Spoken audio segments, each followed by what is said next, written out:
The regime episode 2 closes with the Foundling twist, but is the three brothers story cited based on historical fact? The regime casts Kate Winslet and Matthias Schoenaerts as Chancellor Elena Vernum and disgraced soldier Herbert Zubak respectively. Despite taking part in a shooting that left 12 protesters dead, the Chancellor has deemed Herbert worthy of redemption. Not only that, by the end of the regime episode 1, Herbert has become Elena's closest advisor. The second episode shows how much their bond has grown too, with Elena taking Herbert's advice on everything from home remedies to international relations. The series mines a lot of dark humor from their relationship, and it's clearly a toxic one. The regime's unnamed nation is in dire need of some stability, while Elena's husband Nicolas, Guillaume Gallienne, and her ministers want the troubled Zubak gone. Elena's cabinet claim Herbert is a descendant of the nation's founder.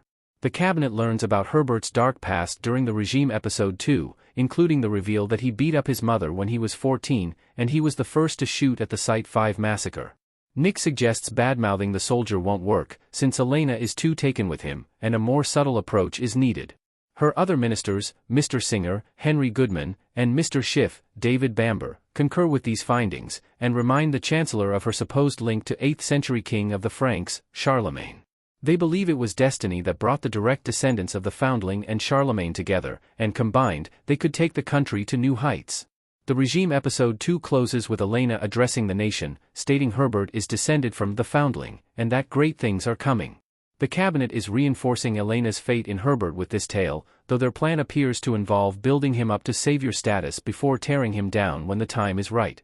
The Three Brothers myth is based on an actual legend. The myth of Lech, Czech and Russ explored. Matthias Schoenaerts as Herbert staring at Martha Plimpton's Judith Holt in the regime 1.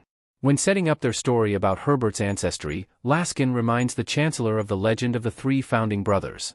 According to Laskin, one brother went east to Russia, one north to Poland and one settled the south. He then claims Herbert is descended from these brothers, but while this part is a total fabrication, the Three Brothers myth Laskin pulls from is based on a famous Polish legend. This involves three brothers named Lech, Czech and Russ, who are said to have each founded 3 Slavic states.